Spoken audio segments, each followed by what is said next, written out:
Hold up. Did you just hear that right? Labour in third place is a plot twist nobody saw coming. You might want to sit down for this one. The man who was supposed to be Britain's political saviour, Keir Starmer, has just watched his Labour Party tumble not into second, but third place. Yes, you read that correctly. Third. Not only did Labour win a landslide just months ago, but now they are trailing behind Reform UK and the Tories, limping along like a battered Morris minor on the M25. This isn't just a stumble. This is a full-blown political faceplant of epic proportions.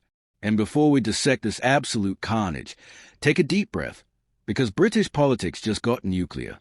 It all started with a poll from More in Common. No, not a philosophy lecture, but a legit polling company. The results dropped on Starmer's desk with the subtlety of a tax bill from HMRC. Labour at 21%. That's not a political party. That's a statistical rounding error. To put it in perspective, more people believe pineapple belongs on pizza, and we can all agree that's a hill some Brits would die on. But it gets crazier.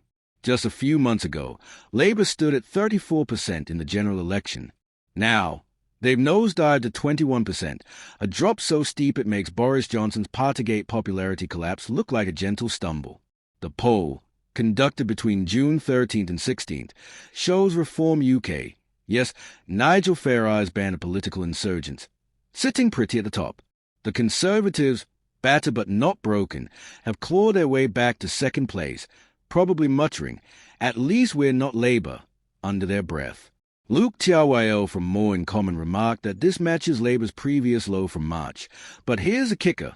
Back then, they bounced back. This time, it's a plunge in the opposite direction, the political equivalent of a limbo contest where the bar keeps getting lower and lower. If you think the polling numbers are bad, wait until you see what they mean for actual seats. Using the political crystal ball known as electoral calculus, those numbers spell disaster for Labour.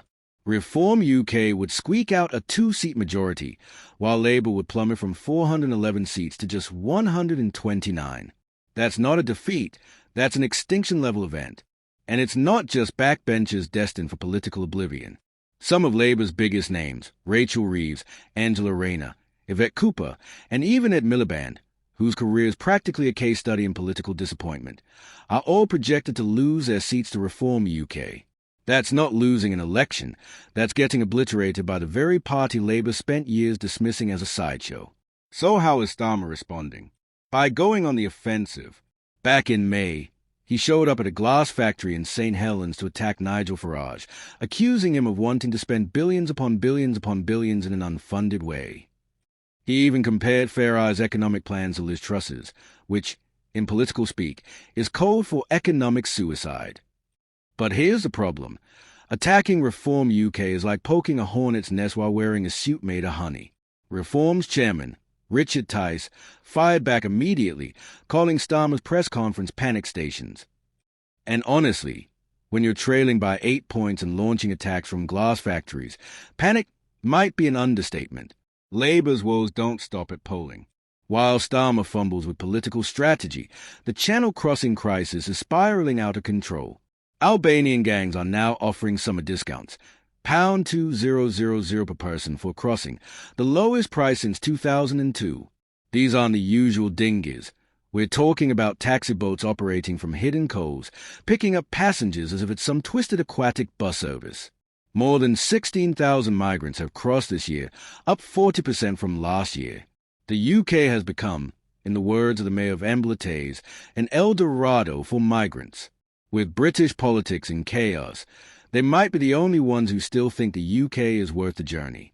Just when you think it can't get worse, Labour's front bench starts playing schoolyard games in Parliament. During PMQs, Shadow Secretary Chris Philp accused Angela Rayner of having a brass neck for claiming migration was under control. Jess Phillips jumped in, asking about the wonder deterrent, Labour's latest buzzword. Rayner's reply? The political equivalent of, "I know you are, but what am I?" Meanwhile, Reform UK is leading the polls. So here we are. Keir Starmer's Labour Party has gone from landslide winners to third place also runs faster than you can say political realignment. Reform UK is leading, the Tories are climbing, and Labour is hemorrhaging support like a punctured water balloon.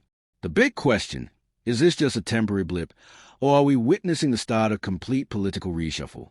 Will Starmer find a way back, or is this the beginning of Reform UK's march to Downing Street? Are we seeing the death of traditional party politics, or just another twist in Britain's endlessly unpredictable political soap opera? Whatever happens, one thing is certain: British politics just got a whole lot more interesting. Stay tuned, because the only thing more unpredictable than the weather here is the polls.